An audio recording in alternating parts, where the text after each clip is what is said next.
Hey, good evening. This is Brian Johnson. Welcome to Think Great, Lose Weight, Part 3 of my series, Fat Burning Secrets and How to Unlock the Body of Your Dreams. And if you have not seen the last two series, Part 1, Part 2, they are both currently on my wall still for a limited amount of time. Make sure you take time after you invested with me today and get yourself over there and watch it and check it out. We went through some of the most crazy, amazing, useful information that I've probably shared with at this point on my journey with you about all of the unseen things that are operating that you more than likely are not aware of. What's up, Miss Danny? How are you? Always good to see you. So, hey, if this is your first time joining me, first off, I'm grateful and honored for that. Secondly, make sure you go up to step 1 or wherever it is on my page and on my post, and make sure you hop on my email list so you can get my 7 free grocery store videos, which will impact and will have a definite correlation with what I talk about tonight. And you will also get my workbook so you can follow along, because here's all of the notes that we're going to be going over. And these are the ones that I have for you. What's up, Jennifer Cole? All right, what's up, CV? All right, so without further ado, let's go ahead and have some fun, all right? So tonight we're going to talk about part 4. For those of you that are following around on my workbook, you have time to print it up now if you do not have it. And man, my legs are sore from doing legs yesterday. That's always a good feeling, right? And I'm sitting on my ball here, which is a lot better than my seat. So awesome. So let's get to work. First of all, let's have some fun. And always, it's very important. What's up, Jake? It's always important that I make sure that I ask for permission to be fully Brian with you. And I'm sure that's a yes. So a yes or yes. All those in agreement say aye. And you have full permission to be yourself. And matter of fact, that is the only person I expect for you to be. What's up, Miss Vanessa, my teammate from Bold? Keller Williams. What's up, Miss Audrey Nicole? And let's have some fun. So right now, we're going to talk about one of the most important aspects to fat burning. And you don't hear enough about this. And honestly, this is the holy grail, because if you do not get control of the death hormone, it will get a hold of you. And we're going to talk about insulin. And we're going to talk about the importance of it. We're going to talk about the benefits of it. And we're going to talk about how it will actually inhibit you from losing body fat if you do not understand how it works. And you do not understand how to make it work for you when you're in a fat loss journey. Because I assure you, I'm just going to be completely honest with you. As always, losing fat as you get older is not necessarily always the easiest thing. And I'll tell you from experience, it has been a definite challenge for me as I have gotten in my older ages, more so than it was in my past. I used to be able to lose 2 to 3 pounds a week, predictably, of body fat every week. Now, I don't know if I could lose 2 or 3 pounds consistently to save my life. And I know what I'm doing, so to speak. So this is with having lab work and blood work and done things like that. And one thing that I assure you to be open-minded about is this. Your body is constantly changing. The foods that we eat are constantly changing. The toxins that are available to us is constantly changing. Our body is constantly being under new loads of stress, new loads of toxins, new loads of emotional stress, and every bit of it has an impact on how your body shows up, mine included. So we're going to talk about what that means for you tonight and what that means for all of us and kind of what you can do moving forward to make an adjustment. All right, so you can leave your questions on. I've got my computer open as well, so that way I can follow on, make sure I got some questions answered for you along the way. So let's talk about part number 4 right now on my series, on my notes. So, rules of insulin in our body. What's up, Mike Sewell? Rules of insulin in our body. It's important for you to understand you can consider or compare insulin to a race car. A race car gets from point A to point B very fast. Wouldn't you agree? Yes. Okay, insulin does the same thing. So here's what I mean by that.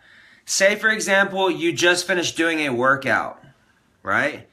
And you have some fruits, or you have some sugars, or you have some carbohydrates, or you have some type of food that increases an insulin response. You can go back and check it out. Melissa, welcome.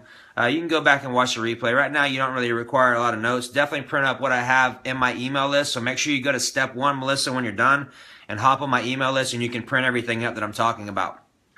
So insulin. Insulin is one of the main promoters. It's called the death hormone.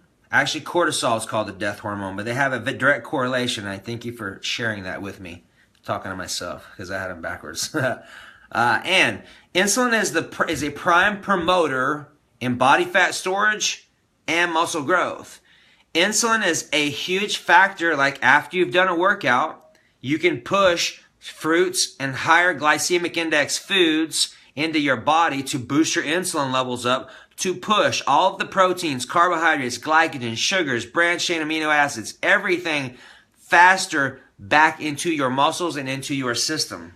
Now, on the opposite end of that spectrum, if you're trying to lose body fat and you're eating fruits and you're eating foods that have a high glycemic index, so just for clarification, do you understand what a glycemic index is? If you do not, type no. If you do, type yes. And in addition to that question, are you familiar with what a glycemic load is? So you have glycemic index and you have glycemic load. I know Mike Sewell, the ninja, does. Who else on here understands or does not understand glycemic index and glycemic load? Audrey does, of course, ninja number 2. It's because you're all skilled veterans. Anyone else? Anyone? Bueller. It's important to have fun all the time. I have fun all day long. This is the most important part and most interesting and fascinating part of my day. General idea. All right, Jake, this will be good wisdom for you. Danny, yes, of course, ninja number 3. All right, Melissa Pennington. All right, perfect. So just quick synoptic purpose, okay? Here it is. Glycemic index is how fast a food breaks down into a sugar in your body. For example, the glycemic index of a potato, a white potato, is super high. The glycemic index of a sweet potato is much lower. Ideally, when you're talking about dropping body fat, depending upon your genetics, unless you're Christopher Vanberg, he probably couldn't buy a pound, and I could gain 10 of them eating the exact same thing that he loses 5 of them off of. So it is directly one person's poison is another person's pleasure. So understand, do not compare yourself to someone else. That's like me comparing myself to Ken Laney, which is a freak of anomaly. He's a freak of nature, and we're born 2 days apart. So I gave myself up on that one comparison today. Okay. So here's what happens. So here's one of the important parts. One of the more familiar terms you may not be familiar with is the glycemic load. Okay? The glycemic load is how much of a hormonal response a food has. For example, this information I'm talking about right now is covered in depth in our Nutrition Empowerment series, because what we're talking about right now is 2 of the key concepts from the Zone Diet with Barry Sears. What's up, Jenny Self? Hey, Mary Ellen. The Barry Sears from the Zone Diet covers this so immaculately well. Like, one of the main things that I really studied in the Institute of Integrative Nutrition was I went through Barry Sears' work about 100 times because I found it super fascinating. And he's all about the glycemic index and the glycemic load. Like eating and combining foods that keep your insulin response low and keep your glycemic load just as low, if not lower, which means keeping your hormonal response super low on your foods so your body is able to promote muscle growth or sustain or conserve, and it's able to minimize insulin production, which in turn is going to drop and minimize body fat. There you go. Chris just put up a link for our Nutrition Empowerment series, so that'll give you some options. And I'm going to talk to you basically straight from that tonight. So that's where I'm going to be gathering a lot of this information and sharing it with you. And this is where you can actually take your education and wisdom to the next level, because what I'm talking about is definitely in there, okay? And a lot more than what I'm talking about now. So let's go to page 2, all right? So for some of you that know that insulin-dependent people or type 1 diabetics are dependent upon insulin, which means they must take a shot to get their insulin levels. So there's a lot of the reasons why this could happen. Some people are born with it. Some people it happens over time because their pancreas shut down. We could get into a discussion on why we think that there is an emotional response or an emotional experience that has happened where this individual has, quote unquote, lost the sweetness of life, which directly impacts the pancreas, which makes sense as to why they crave sugars and their pancreas doesn't work, because they're searching for artificial sweetness and joy in their life because it's missing emotionally. There's a lot of this stuff that goes on, and really what I and Chris have both found, and this is not just from our teaching, this is from lots of teachers across the planet who have mastered their skill sets.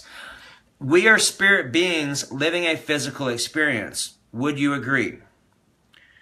And since you agree, everything that happens to our body physically, from an injury, a symptom, a disease, anything like that, anything that happens to our body first shows up in the form of an emotional belief system. That's where the original glitch is.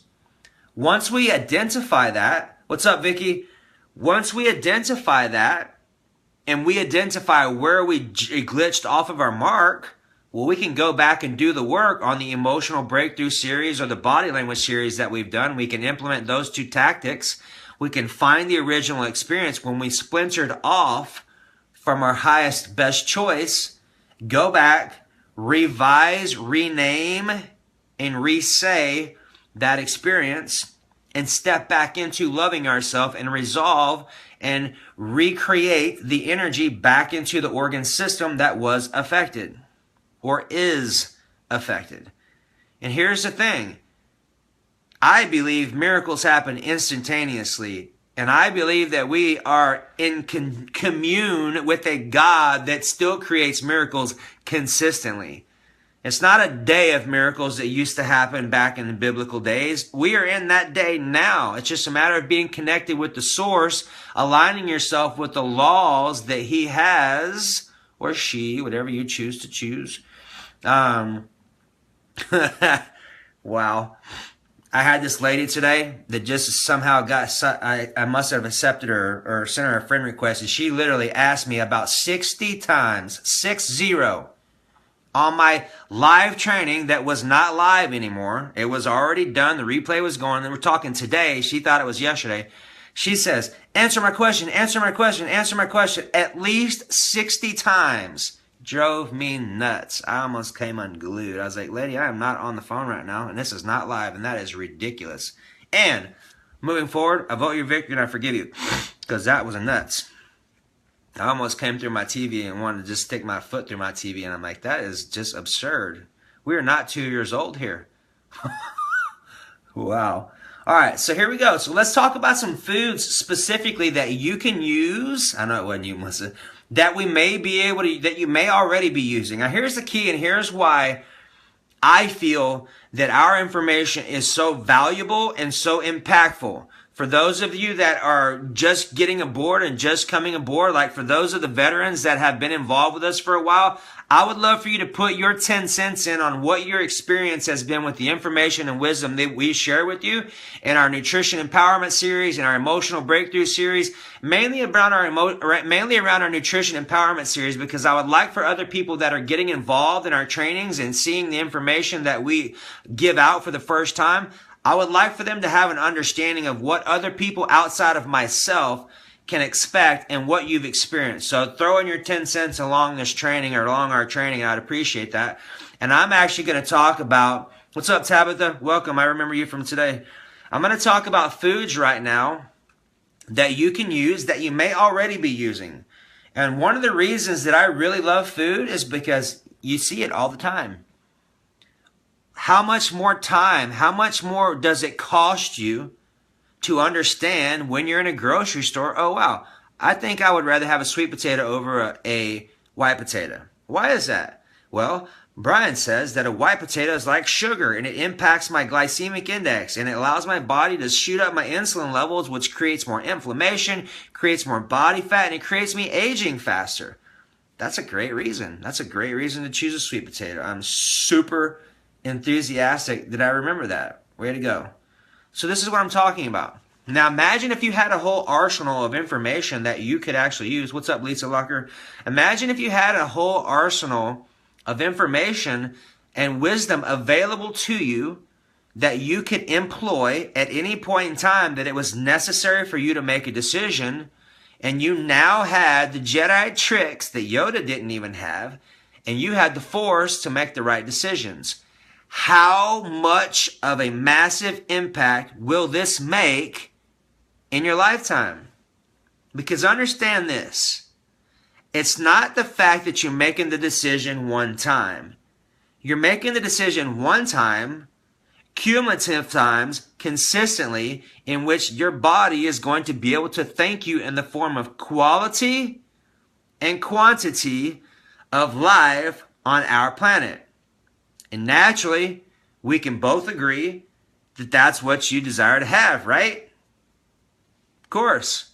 Me too. That's the reason why I'm sharing it with you, because of what it has done for me, how it has kept me out of the doctor office.